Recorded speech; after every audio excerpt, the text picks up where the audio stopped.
O objetivo dessa aula de hoje é falar um pouquinho sobre carboidratos, teoria e aplicações práticas. Bom, falando um pouquinho da história, o homem já consome grãos cultivados, né, há mais de 10 mil anos atrás, quando começaram a surgir as sociedades agrárias. Até então, nós éramos caçadores-coletores, comíamos principalmente carnes e plantas selvagens. Aí, com a domesticação dos grãos da agricultura no Oriente Próximo, começou a aumentar o consumo de alimentos fontes de carboidrato. A aveia, por exemplo, é consumida na Europa já há muito tempo, desde mais ou menos 3 mil anos atrás. E a cana-de-açúcar, essa informação acho que é interessante, ela surgiu na Papua Nova Guiné, na revolução da agricultura do período neolítico, e nas cruzadas é que a cana-de-açúcar foi trazida para a Europa e se tornou um alimento importante e desejado. E na época o açúcar era considerado um alimento de luxo. E falando então dos carboidratos, lembrando do que o professor Marchini comentou na aula de proteína, né, os carboidratos eles são a fonte de energia mais abundante e mais prontamente disponível para a nossa nutrição. Nós precisamos dos carboidratos como fonte energética. Eles também são chamados de glicídios, glucídios, hidratos de carbono e açúcares. São compostos por carbono, hidrogênio e oxigênio. E a fórmula química básica é CH2O, a proporção de um átomo de carbono para uma molécula de água. Apenas para ilustrar, nós não vamos falar muito da parte de bioquímica, né? Isso depois em livros, textos vocês encontram. Então, os monossacarídeos são conhecidos, né? A glicose, a frutose, a galactose. Os disacarídeos, a lactose, que é a glicose junto com a galactose, e a sacarose, que é uma glicose junto com uma frutose. E os polissacarídeos são formados por mais de 10 moléculas simples, né? Eles são moléculas maiores. Então, por exemplo, o amido é formado por várias e várias moléculas de glicose, e nós encontramos, por exemplo, nas raízes, como mandioca, caule, como batatinha, e são a reserva energética do vegetal. O glicogênio, também formado por moléculas de glicose, nós encontramos no músculo e fígado, principalmente, e é a reserva energética animal, inclusive do ser humano. E a celulose, também formada, é um polímero de glicose, faz parte da parede, da formação da parede celular dos vegetais, das células vegetais. Então, aqui apenas para representar as moléculas de polissacarídeos. Bom, quando nós falamos, então, de carboidrato, para contextualizar a nossa discussão de hoje, nós não tem como deixar de falar da doença crônica epidêmica que se tornou a obesidade. Então, segundo dados do Vigitel, o Brasil em 2018, esse gráfico ele nos mostra isso, ele atingiu a maior prevalência de obesidade de 2006 até 2018, sendo que em ambos os sexos a prevalência de obesidade em adultos ela chega próxima de 20%. Né? E por que a gente, quando então fala de carboidrato, é importante falar da obesidade? Porque parece existir uma relação entre a ingestão de carboidrato e o ganho de peso, o excesso de peso. Uma outra doença que se tornou extremamente prevalente e que preocupa muito as autoridades é o diabetes, certo? O diabetes mellitus, então, é uma doença muito prevalente no mundo, inclusive no Brasil, e segundo esse trabalho que foi publicado em 2019, foi um levantamento nacional, e se nós observarmos aqui a porcentagem de pacientes com diagnóstico de diabetes na faixa etária de 30 a 44 anos, em torno de quase 4%, né? 45 a 59 anos, 12%. Mais de 60 anos, chega a 20% a prevalência dessa doença. Será qual a importância do carboidrato numa doença como o diabetes mellitus? Isso a gente vai discutir um pouquinho melhor mais para frente. Então, surgem estudos tentando entender o papel do carboidrato no desenvolvimento, no risco de desenvolver obesidade. Esse trabalho é muito interessante, foi publicado no BMJ, que é uma revista de alto impacto, é uma revista extremamente confiável, assim, uma revista de alta qualidade, né, que eles fizeram uma revisão sistemática, uma meta-análise, para esclarecer a seguinte pergunta: será que a ingestão elevada de carboidrato leva ao maior risco de obesidade? Eles fizeram um levantamento de vários estudos e chegaram a essa conclusão, né? Os resultados, eles são controversos. Alguns estudos mostram que o aumento da ingestão de carboidrato realmente levou ao maior risco de obesidade. No entanto, outros estudos não confirmam esse achado, né? Em alguns estudos, o aumento da ingestão de carboidrato não aumentou o risco de obesidade. E o que eles discutem em relação a isso, né? Provavelmente não é só a quantidade de carboidrato que é importante. Nós sabemos que a obesidade é uma doença multifatorial, né? E também isso aí, essa relação aí com o ganho de peso, com a obesidade, depende de outros fatores, então da etnia, do tipo de carboidrato ingerido, do nível de atividade física dessas populações. Então, eles comentam, eu até coloquei o que está no artigo, né? A relação entre carboidratos e obesidade continua ainda em debate. Não tem ainda uma resolução em relação a isso. E quando eles discutem o trabalho, né, eles até comentam em relação às dietas com baixa quantidade de carboidrato. Se o aumento da ingestão de carboidrato, né, se nem todos os estudos mostraram que o aumento da ingestão de carboidrato está relacionado com a obesidade, né, por que dietas com baixa quantidade de carboidrato podem e levam à perda de peso? Uma das razões, né, é que quando nós ingerimos menos carboidratos, nós precisamos queimar, oxidar mais proteína. Lembrando da aula de proteína, essa proteína ela é quebrada e alguns aminoácidos são utilizados para fazer a gliconeogênese, que é importante para manter o nosso nível de glicemia. E quando nós quebramos proteína, produzir energia a partir da quebra de proteína é um processo, do ponto de vista metabólico, energético, mais caro. Então, isso tem um maior custo energético, que poderia explicar, então, por que ocorre essa perda de peso. O que eles concluem? Baseados nos achados do presente estudo, então, uma dieta com elevado teor de carboidratos ou aumento da porcentagem de carboidratos em relação ao valor energético total não aumenta o risco de se tornar obeso, segundo os dados desse estudo, né? Mas a gente sabe, nós sabemos que existem muitas evidências que a epidemia da obesidade, né, coincidiu com a era dos alimentos, o surgimento dos alimentos industrializados. Não tem dúvida de que os alimentos industrializados, eles contribuem para o aumento da ingestão de carboidratos refinados e açúcares. Então, aí nós vamos entrar num ponto importante, que foi comentado anteriormente, que é o tipo de carboidrato que é ingerido pela população. E aí entra o nosso papel, né, para tentar entender isso um pouco melhor e orientar os nossos pacientes, que na verdade a nossa finalidade é essa. Esse trabalho foi um estudo multicêntrico, que foi feito entre vários países, e Ribeirão Preto participou, a nutrologia participou.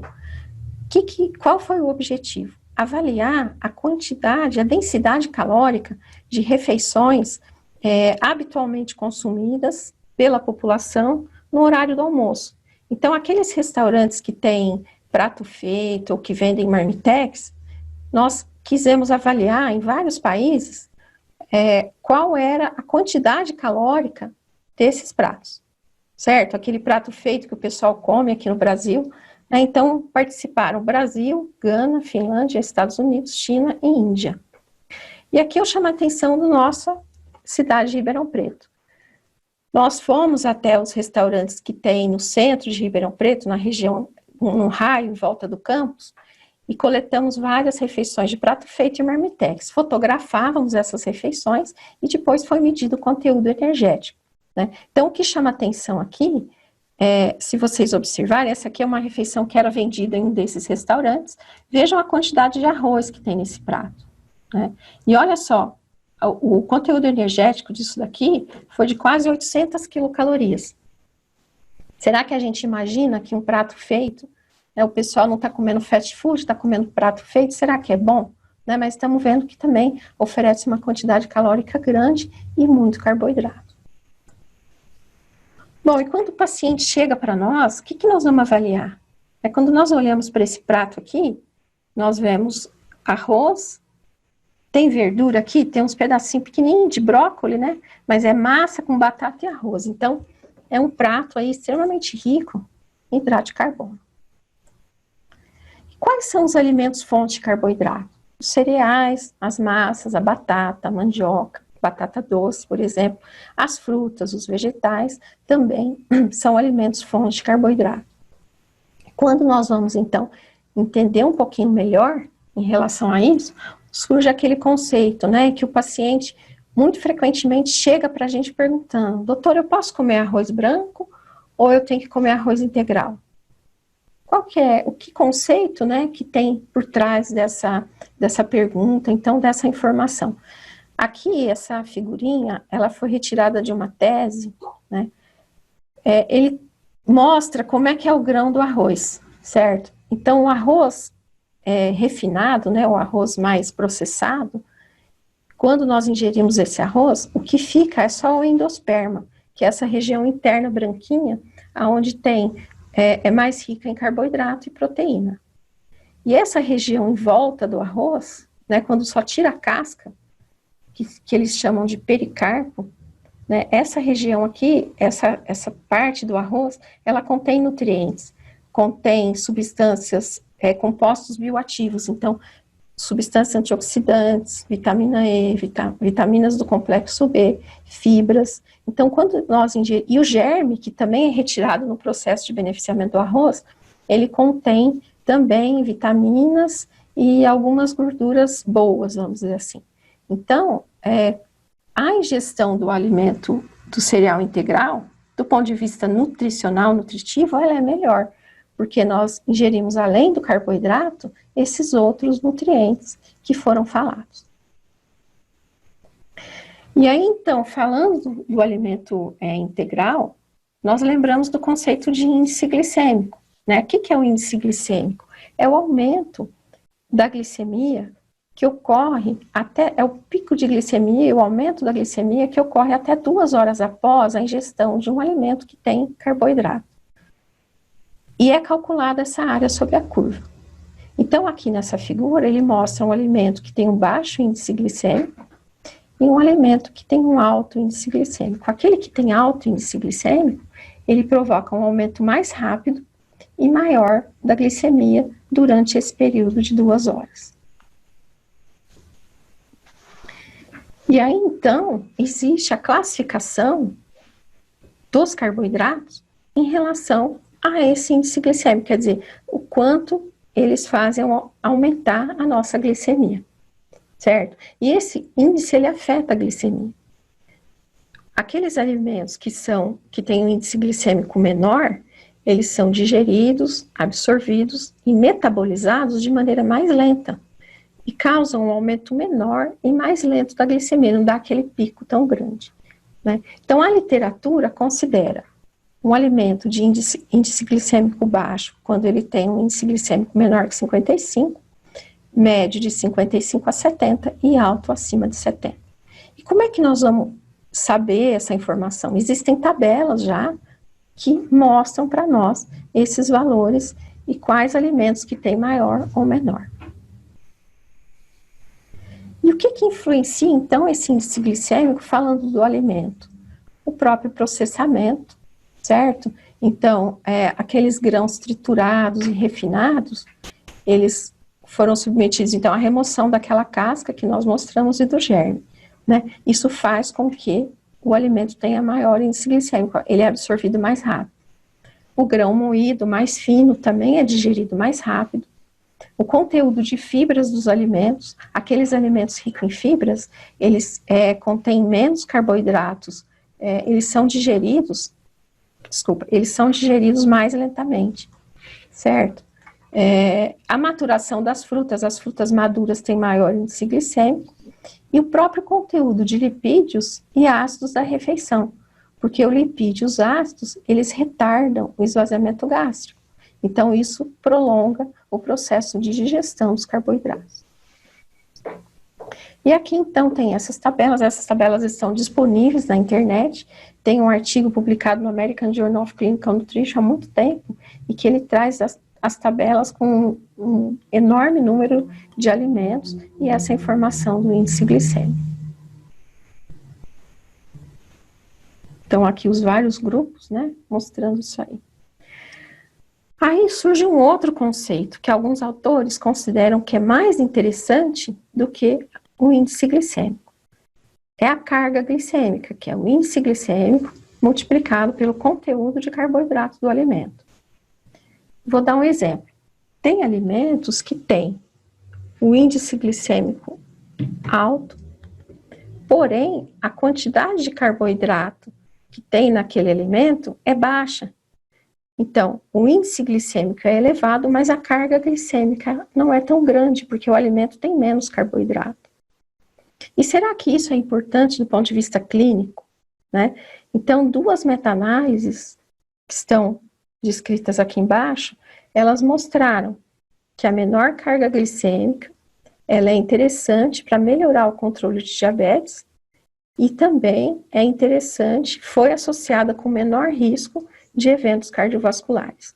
Então, é um outro conceito interessante também para nós pensarmos, né? Então, a carga glicêmica baixa é quando ela é menor que 10, média de 11 a 19 e alta maior que 20. Então, eu pego o índice glicêmico e multiplico pela quantidade de carboidratos do alimento em gramas.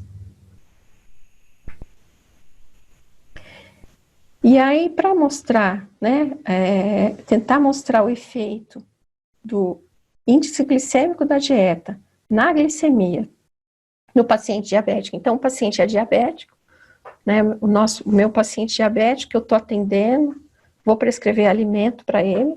Será que é importante, é interessante eu me preocupar com o índice glicêmico? Vou falar para ele ingerir uma fruta, um alimento que tem menor índice glicêmico. Então, essa meta-análise, que foi publicada, se não me engano, em 2018, publicada nessa revista Nutrients, eles estudaram, eles incluíram, né, nessa meta-análise estudos onde participavam adultos acima de 18 anos de idade que já eram portadores de diabetes tipo 2. Eles excluíram diabetes gestacional, diabetes tipo 1, estudos em animais, adultos sadios e crianças. Compararam dieta com elevado índice glicêmico versus o controle. O desfecho observado foi a glicemia de jejum e hemoglobina glicada. E entraram apenas estudos randomizados e controlados. Estudos observacionais, cartas, opiniões foram excluídos dessa meta-análise. E aqui, então, ilustrando qual foi o resultado, né? O que mostra esse gráfico? Os estudos, as retas, né, que estão aqui para o lado esquerdo, elas falam a favor de uma dieta que tenha baixo índice glicêmico. Então, essa dieta com baixo índice glicêmico, ela tem um bom efeito no controle da hemoglobina glicada. Então, aqui tem todos esses estudos, né? E aqui a mesma coisa. Em relação à glicemia de jejum, também os resultados falam a favor de se fazer uma dieta com baixo índice glicêmico. Até agora, então, o que nós concluímos, né? O índice glicêmico, ele é importante, ele influencia o controle da glicemia em diabéticos. Segundo aquele estudo do BMJ, não existe uma relação casual cientificamente definida entre ingestão elevada de carboidratos e peso corporal. Nós sabemos que tem outras coisas envolvidas, não só a quantidade do carboidrato, né? Então, do ponto de vista prático, o que nós podemos levar para casa, vamos dizer assim, né?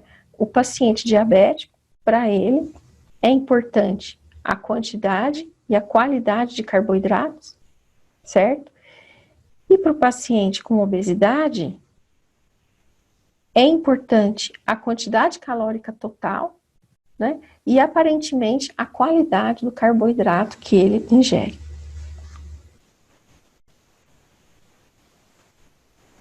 Bom, indo um pouquinho para a parte hospitalar, por que eu coloquei aqui dietas enterais? Quem vai trabalhar em hospital, né, na área de nutrologia, e vai fazer parte de equipes de terapia nutricional, vai ter que participar de, como é que chama? Processo de compra de dieta, descritivo de dieta integral, e o médico, a própria pessoa que vai prescrever, né, ele tem que saber interpretar e analisar a composição da dieta integral.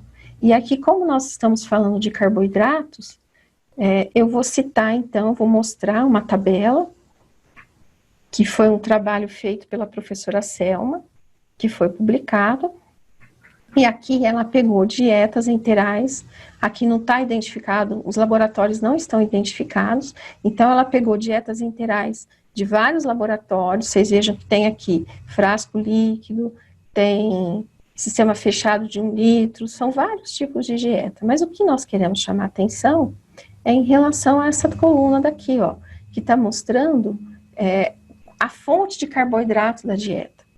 Então, olha, essa dieta aqui, ela tem xarope de milho, ela tem maltodestrina e ela tem 26,5% de sacarose. Ela tem carboidrato simples.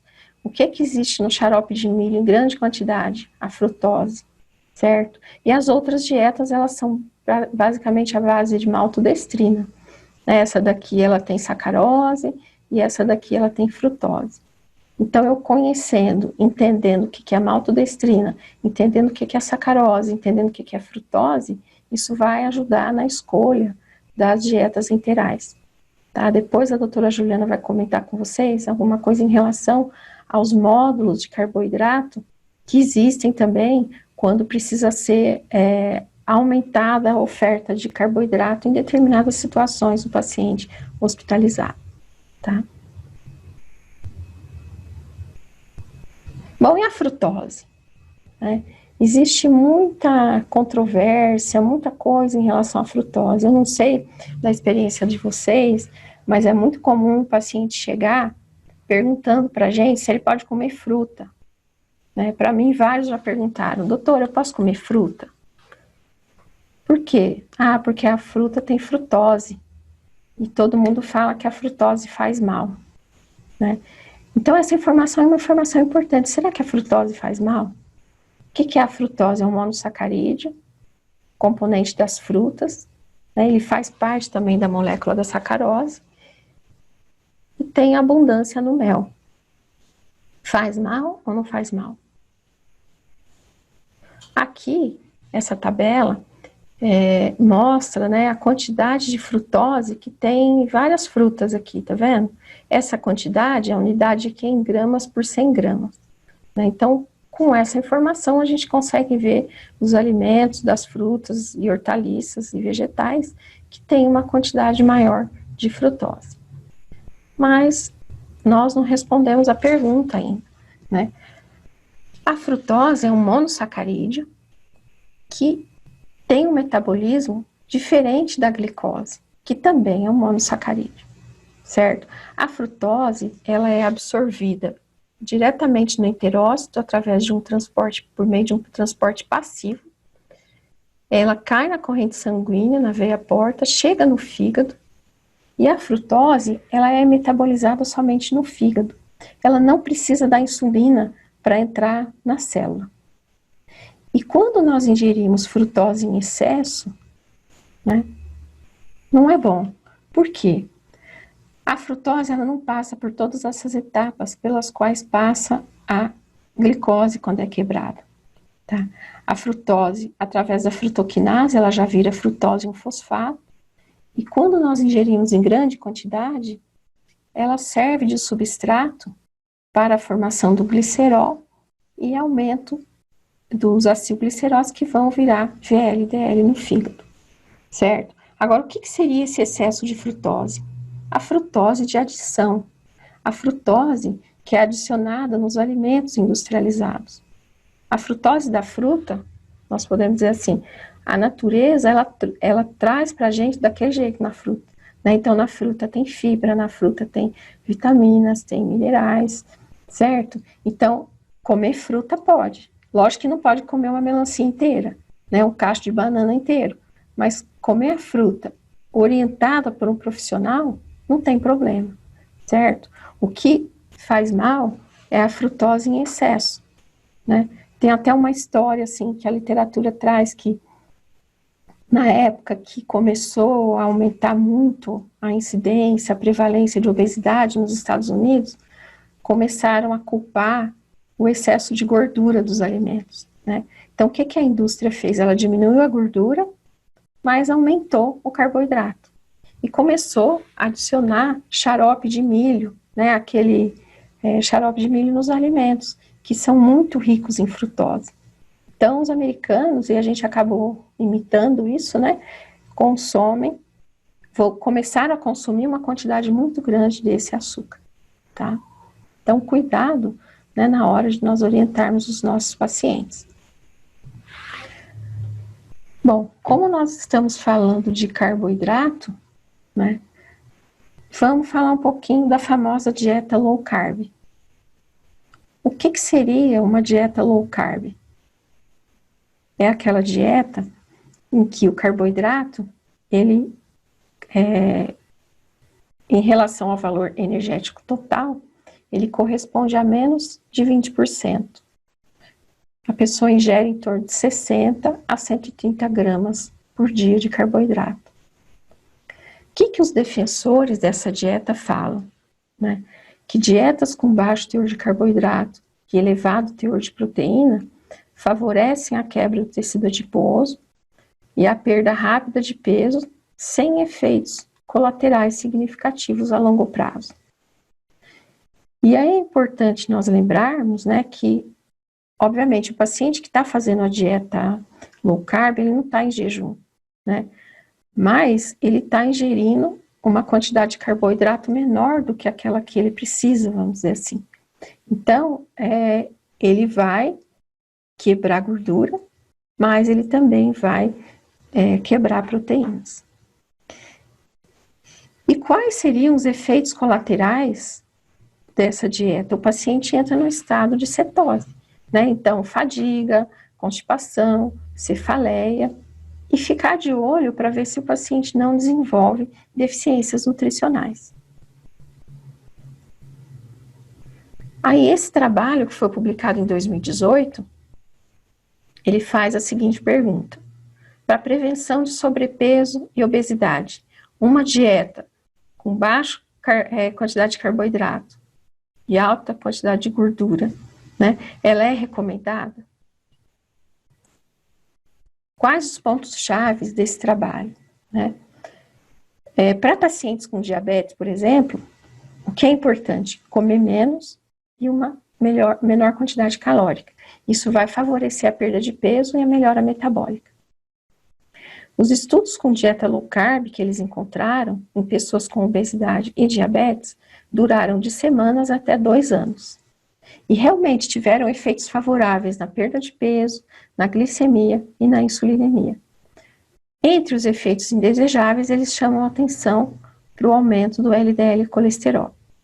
E aí eles falam que essa dieta, ela tem, assim, alguns problemas, porque a aderência é difícil, né? O paciente, ele adere por um período, mas depois de determinado tempo, muitos pacientes aumentam a ingestão de carboidratos. Então, segundo esse trabalho, ainda faltam dados de eficácia e segurança dessa dieta a longo prazo, tá? E no final, eles orientam que os pacientes com diabetes ou intolerância à glicose, é importante que eles restringam a ingestão de carboidratos de absorção rápida, como já foi falado no início da nossa apresentação. E as gestantes? Gestante pode comer carboidrato? Deve comer carboidrato, né? Nós sabemos, então, que o carboidrato é uma importante fonte de energia, né? Essa informação que vocês estão vendo aqui foi retirada das diretrizes brasileiras de diabetes, agora de 2019 e 2020. Como nós havíamos mostrado na aula de proteína, o valor calórico total prescrito, ele deve ser individualizado, né? E deve conter de 40% a 55% de carboidratos, 15% a 20% de proteínas e 30% a 40% de gorduras. E recomenda-se o consumo diário de mais ou menos 175 gramas de carboidrato e 71 gramas de proteína. Importante lembrar da ingestão de fibras e dar preferência ao consumo de alimentos que contenham carboidratos de baixo índice glicêmico. Sempre perguntam também, né, em relação ao uso de adoçantes. Será que gestante pode usar adoçante?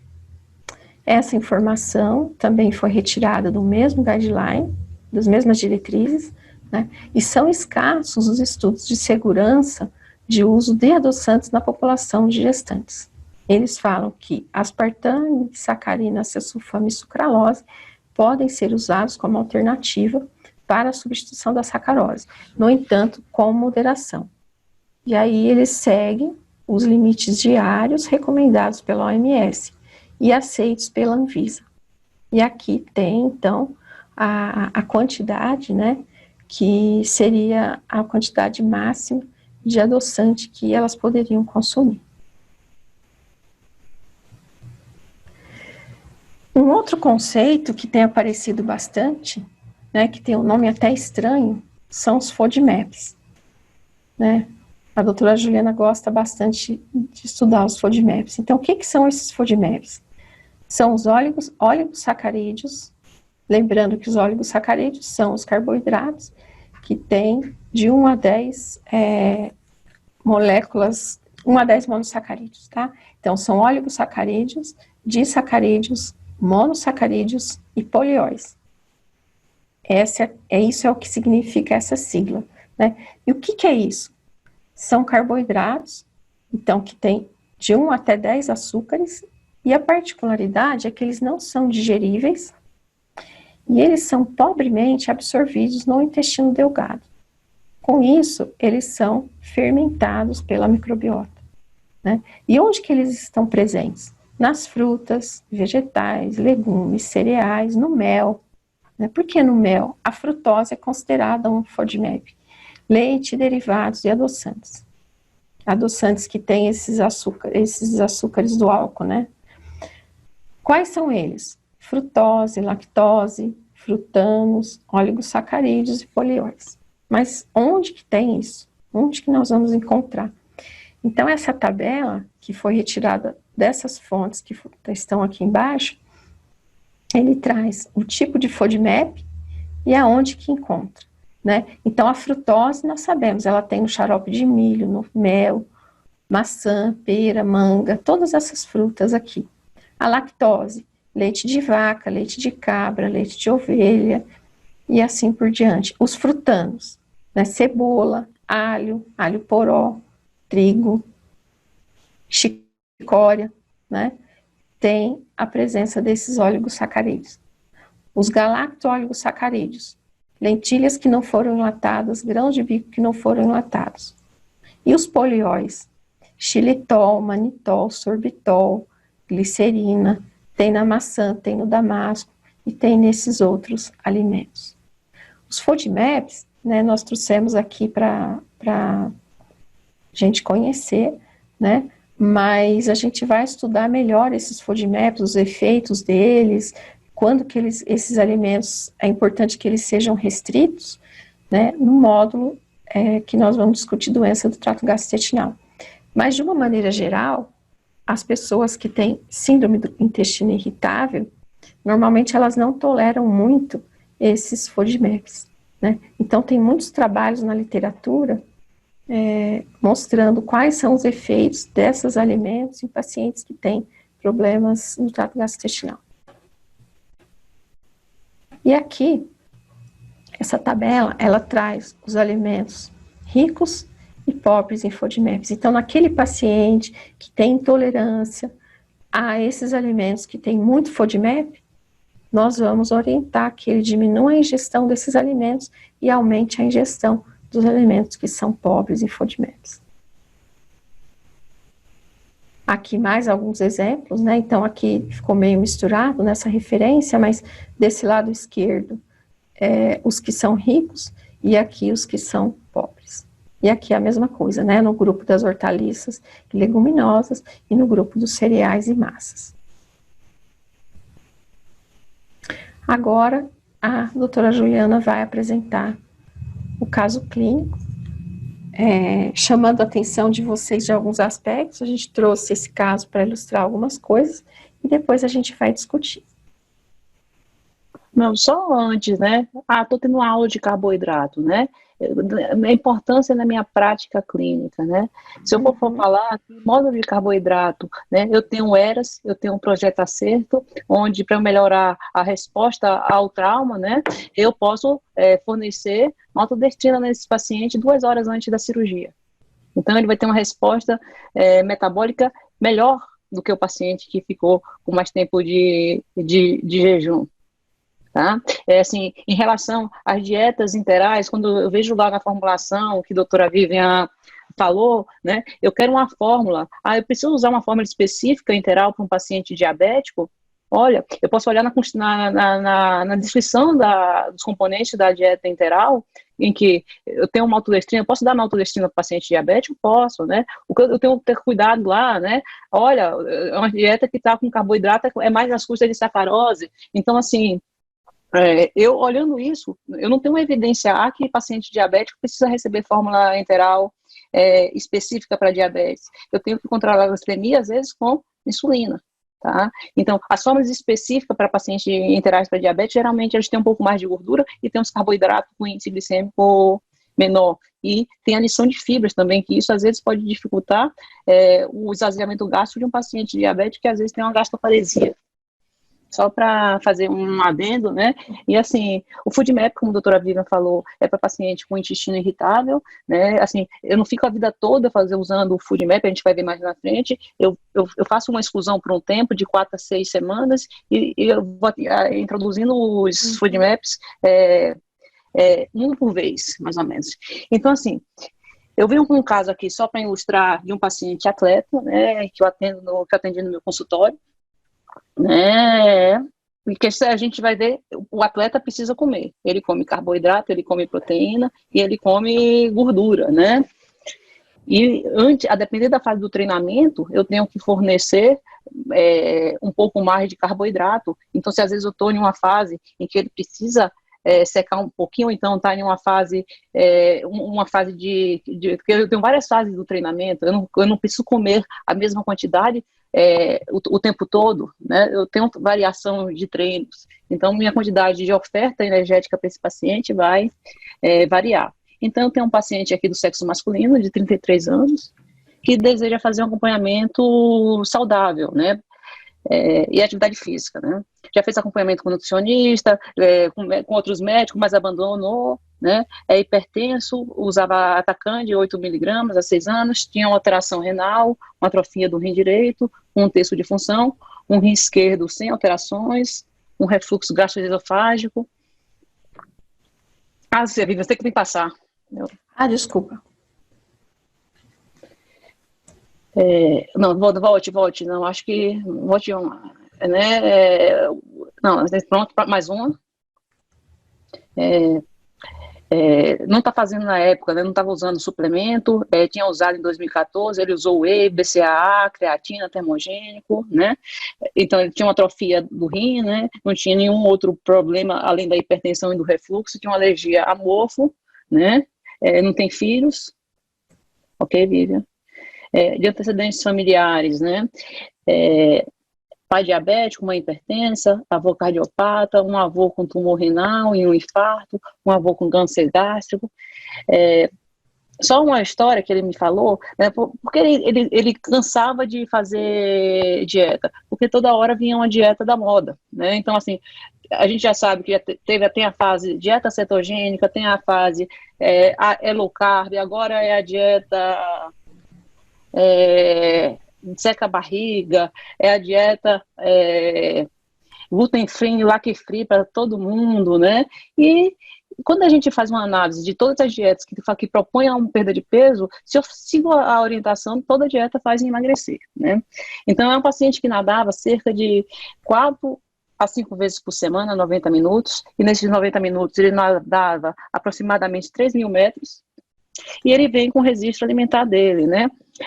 Vitamina com morango, banana, maçã, iogurte sem lactose, aveia, 2 colheres de sopa, água com limão, almoço, carne branca, peixe, salada, vegetais A e vegetais B, 1 colher de servir de arroz integral, o lanche, um suco de uva, antes de treinar, 2 fatias de pão integral sem casca com 2 polenguinhos, e no jantar, uma carne branca, né, depois que ele nadava, né, carne branca, peixe, salada, vegetais A e B, 1 colher de servir de arroz integral, e consumia 1,5 litro de água por dia. Pode ir. O exame físico dele, né, ele estava bem, não tinha nenhum sinal clínico, né, ele tinha que tivesse hipocorado, né, o sinal de alguma deficiência de vitaminas. Ele tinha uma altura de 1,70 m e um peso de 76,4, um IMC de 24, uma frequência cardíaca de 55, uma pressão arterial de 14/8, né? A gente vai aprender que a gente pode fazer composição corporal por meio de dobras cutâneas, então aí é um plicômetro. Aqui eu usei o método de Dunning. Eu tenho o Jackson Pollock, né, que são mais medidas, e assim, a somatória dessas prévias, né, me deu um percentual de gordura de 18,6, pode ir, Vivian? Eu posso também usar a bioimpedância como composição corporal, né, nessa bioimpedância, né, teve uma variação, né, de termo de percentual de gordura de 16,9, é normal, são métodos diferentes, a gente vai aprender ao longo do curso. Eu tinha em termos de absoluto, né, o percentual de massa gorda no homem de 16,9 está normal. Eu tenho uma massa livre de gordura, né, o que é uma massa livre de gordura?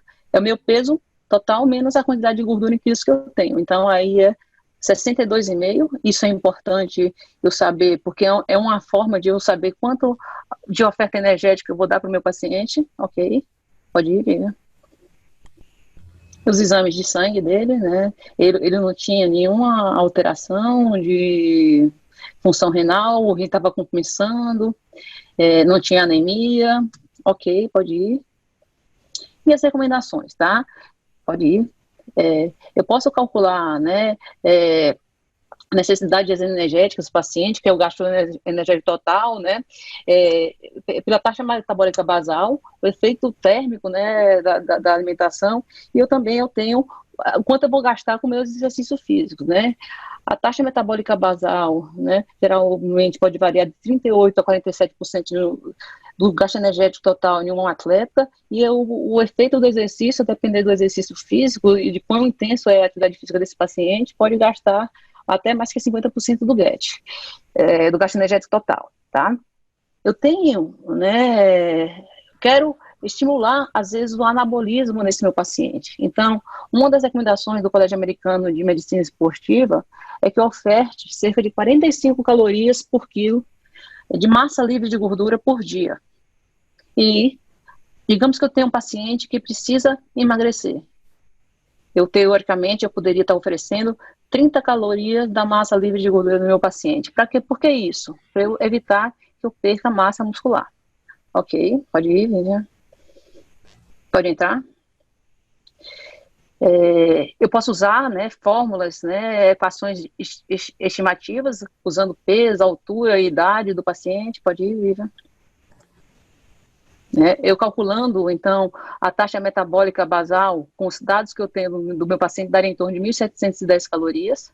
Volta só um pouquinho, Vivian, no resultado da bioimpedância lá, por favor. Aqui eu tenho na bioimpedância, ele me sugere também, né, uma taxa metabólica basal.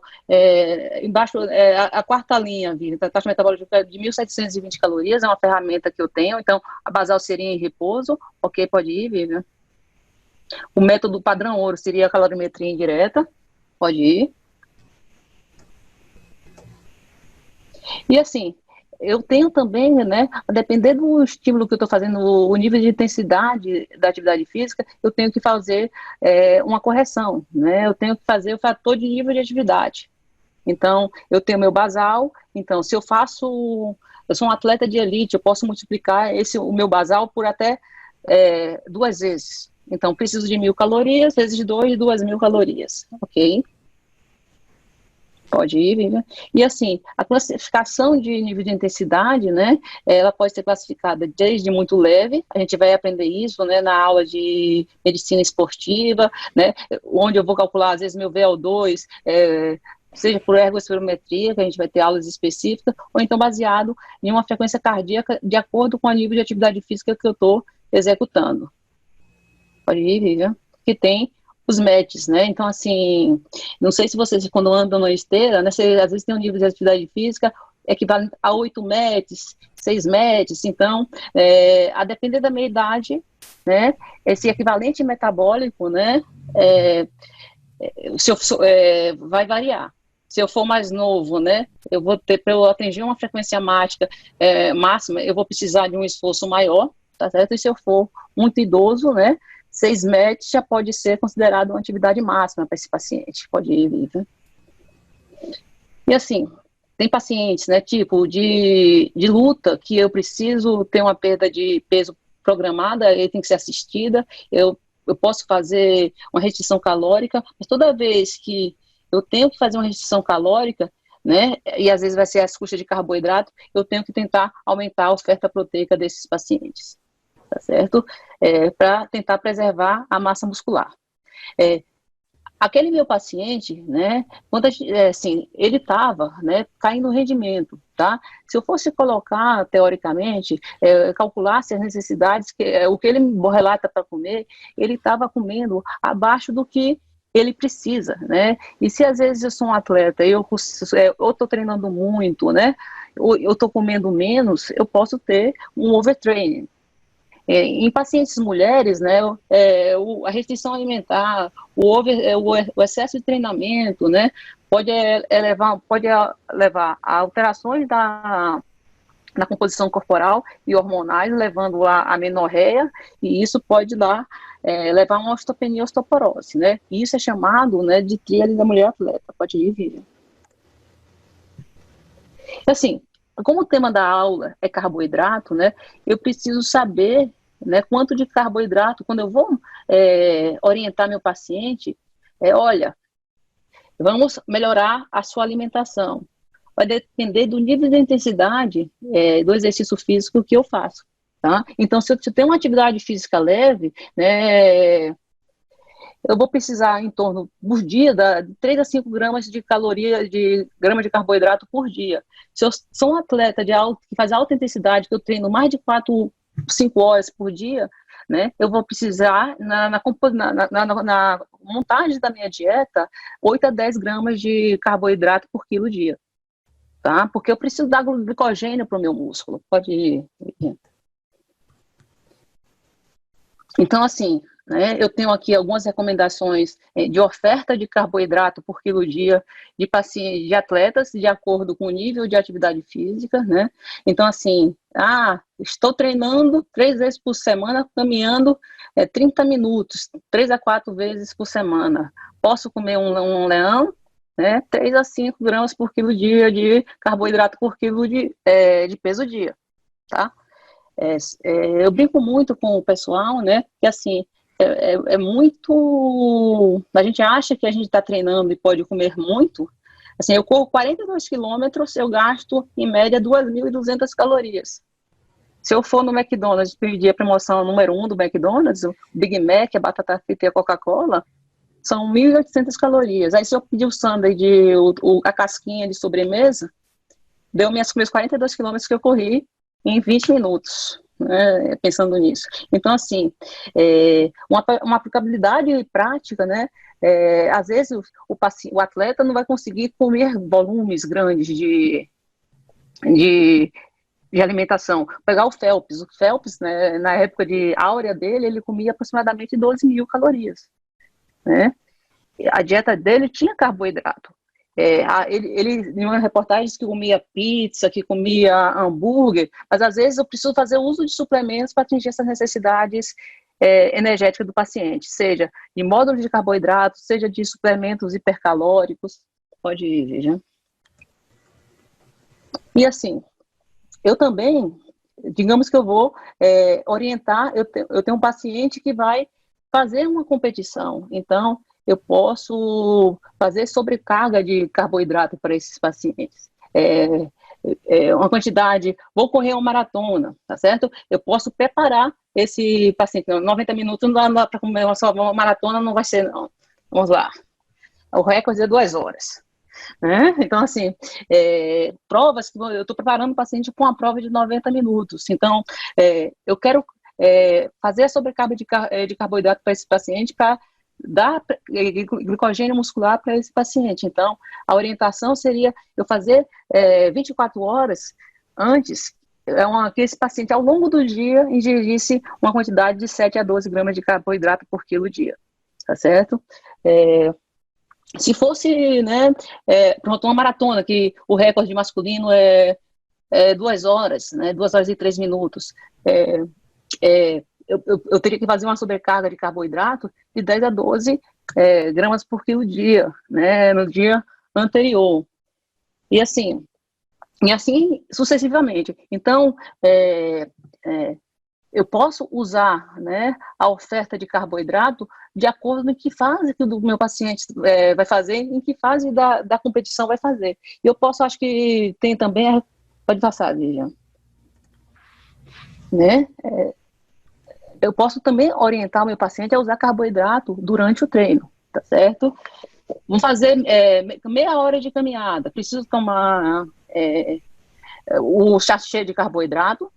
Não, né? Se eu estou fazendo um exercício físico, querendo perder peso, e eu tomo um sachê de carboidrato, que tem 30 gramas de carboidrato, em uma atividade com uma duração menor que 45 minutos, às vezes essa perda de peso com o meu exercício não vai estar efetivo. Tá? Vou fazer uma prova, opa, não, Viva, né? Ai, desculpa. Pode voltar. Tá. Eu estou fazendo uma prova com uma duração maior que 2 horas e meia, 3 horas, tá? Aí, né? O atleta de alta performance faz uma maratona, né, entre 1 e 2 horas e meia. Então, a cada uma hora, ele precisa comer 30 a 60 gramas de carboidrato. A maioria daqueles chastezinhos que a gente usa, né, tem em torno de 30 gramas de carboidrato. Juliana é um pangaré, então Juliana faz uma maratona em 5 horas. Então, eu tenho uma concentração de carboidrato maior que eu tenho que comer. Pode levar, pode passar, né? Aqui também é uma sugestão de como você orientar, né, a performance, você fazer o combustível, né, para melhorar a performance desses pacientes. Então, assim, eu tenho momentos, né, no pré-exercício, da proteína, a gente vai ter aulas, né, vou dar antes, vou dar depois, né? Tem que ter gordura, não tem gordura. Então, assim, isso tudo a gente vai aprender ao longo do curso, né? Pode ir, Lídia. Aqui eu teria, para um atleta, né, quanto de carboidrato, pré-competição. Então, eu posso todo montar essa estratégia para fim de melhorar o rendimento do meu paciente, tá certo? Pode ir, Lídia. Assim, a oferta proteica, né, é de alto valor biológico, tá?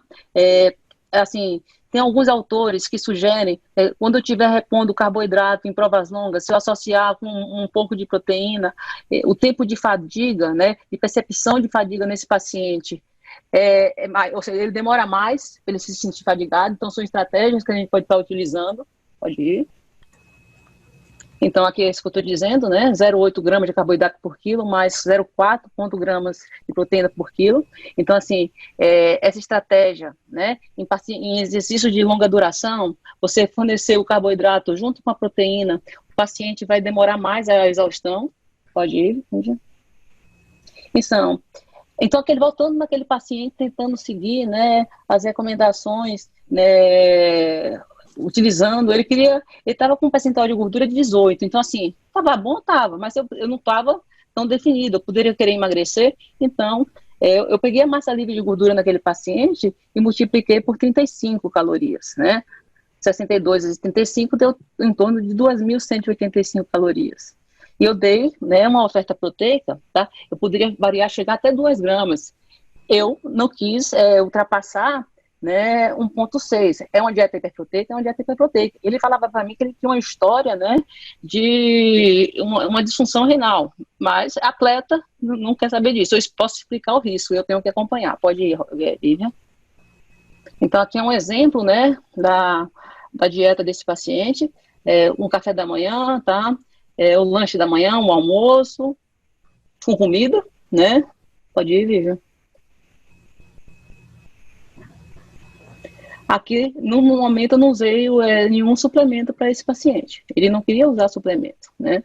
Pode ir. O paciente, aqui são curvas, né, do retorno do paciente. O paciente, no começo, teve um ganho de peso, depois uma redução de peso, e no último consulta, né, ele estava um pouco mais pesado do que ele veio na primeira consulta. Pode ir. Mas ele ganhou, né? Ele perdeu gordura, né? E pode levantar. A massa muscular dele, pode passar, né? Esquelética dele. Ele, na variação né? Vou botar aqui, em 8 meses, né? Ele variou de 35,5, foi para quase 39,5, quase 4 quilos de massa muscular. Tá? Pode passar, Vivian. Aí seria massa livre de gordura, né? Pode passar. Também ganhando, né? Mostrando isso. Aí, posteriormente, né? Ele aumentou, ele colocou musculação, né? No treino dele. E ele quis usar algumas suplementações para tentar melhorar a performance dele, né? Ele é um paciente que nada de explosão, tá? Então, a gente vai entender porque eu coloquei a creatina, né? Porque às vezes eu usei a arginina nesse paciente, e dessa vez ele queria, ele estava satisfeito com o peso dele, eu aumentei a força energética dele, porque ele estava, além de nadar, ele estava fazendo musculação. Então, quase 3.000 calorias e, né, quase 2 gramas por quilo dia de proteína, acompanhando função renal, né? Nada que a gente prescreve, a gente não vai. Assim, pode ir, Vivian, né? Aqui são os exames dele, né? Pode ir, Vivian. Aqui é o exemplo, né, da dieta com 2.000 calorias, 360 gramas de carboidrato nessa dieta dele. Tá ok? Pode ir, Vivian. Ok, pode ir. Assim, eu coloquei, eu não, pode voltar. Tá? O whey, coloquei água e coloquei melancia, tá? Por quê? A melancia tem um índice glicêmico alto. O índice glicêmico alto estimula insulina. Insulina vai ajudar na síntese de proteína. Podia ter sido um outro módulo de carboidrato para esse paciente. Tá certo? Pode ir, Vivian. Aí a sua evolução, né, da composição corporal do paciente, uma massa muscular esquelética de 35 quilos indo para 39 quilos, uma massa gorda, né, de 12,7 e uma massa gorda total de 8,2, percentual de gordura, né, de 16,9 da bioimpedância, no glicômetro que tinha sido 18, foi para 10%, né. Assim, o paciente, toda vez que eu ganho massa muscular, a tendência é que minha taxa metabólica basal, ela aumente, né. Então, assim, aqui tem alguns índices, né, como o índice de massa livre de gordura, o índice de musculatura esquelética pendicular, que a gente vai aprender para que serve ao longo do curso. Ok, pode ir, né? E assim, aqui é um resumo, né, de quanto de carboidrato, né, eu tenho que fornecer para um paciente atleta, quanto de carboidrato eu vou precisar dar. Então, assim, saber o que é o carboidrato e saber a aplicabilidade, saber a dose, né, é importante, tá? E aqui, só botando aqui na proteína, que a gente foi uma aula de tema diferente, né, você vê, se para o atleta jovem eu dou de 20 a 25 gramas de proteína, O idoso, ele tem uma resistência anabólica, então eu tenho que dar uma quantidade maior de proteína para ele, para tentar vencer essa resistência anabólica. Ok, Vivian, pode ir. Acho que era isso. Muito obrigada. Então, agora vamos abrir para as perguntas, discussões.